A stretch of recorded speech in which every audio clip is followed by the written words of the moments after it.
दिनांक 21 डिसेंबर 2023 रोजी ग्रामसेवक विठ्ठल शिंदे यांनी तक्रारदारास लग्न प्रमाणपत्र देण्यासाठी 1000 रुपयाची मागणी करून सदरची लाच रक्कम पंचायत समिती उत्तर सोलापूर कार्यालयाच्या बाहेर असलेल्या ज्यूस सेंटरवरील खाजगी इसम खालिद शब्बीर नदाफ याच्या मार्फतीने स्वीकारून स्वतःचा सापत्तिक फायदा मिळवण्यासाठी गुन्हेगारी स्वरूपाचे वर्तन केले व त्यास खालिद नदाफ यांनी मदत केली म्हणून अटक करण्यात आली होती।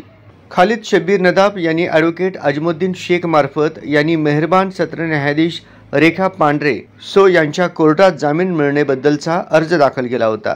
त्या कामी आरोपीच्या वतीने ॲडव्होकेट अजमुद्दीन शेख यांनी आरोपीने घटनेच्या वेळी ग्राहक समजून रक्कम घेऊन खिशात ठेवली होती, तर फिर्याद पंचनाम्यामध्ये आरोपीचा प्रत्यक्ष सहभाग असल्याचे दिसून येत नाही।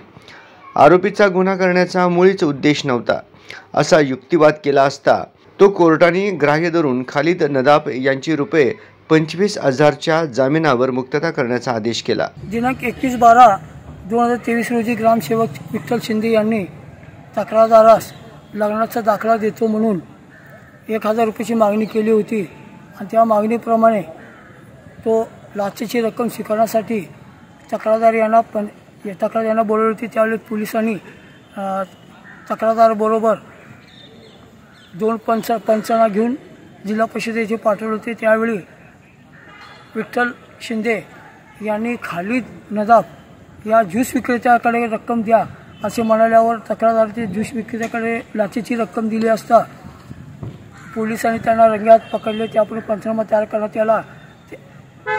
त्यानंतर खालिद नदाफ यांनी ॲडव्होकेट अजमुद्दीन शेख यांच्यामार्फत सोलापूर येथील मेहरबान सत्र न्यायाधीश रेखा पांढरे सो यांच्या कोर्टामध्ये जामीन मिळण्याचा अर्ज दाखल केला असता त्यावेळी आरोपीच्या वतीने आरोपीचे वकील ॲडव्होकेट अजमुद्दीन शेख यांनी खालिद नदाफ व तक्रारदार यांची ओळख नाही पूर्वीची हे नाही तर तक्रारदार यांनी ग्राहकाची रक्कम समजून ती रक्कम घेऊन खिशात घातली होती असा युक्तिवाद केला असता तो कोर्टाने ग्राह्य धरून खालिद नदाफ याची ₹50,000च्या सशर्त जामिनावर मुक्तता केली। या कामी आरोपी खालिद नदाफ यांच्यातर्फे ॲडव्होकेट अजमुद्दीन शेख सैफुद्दीन शेख यांनी काम पाहिले। या कामी ॲडव्होकेट अजमुद्दीन शेख ॲडव्होकेट सैफुद्दीन शेख यांनी काम पाहिले।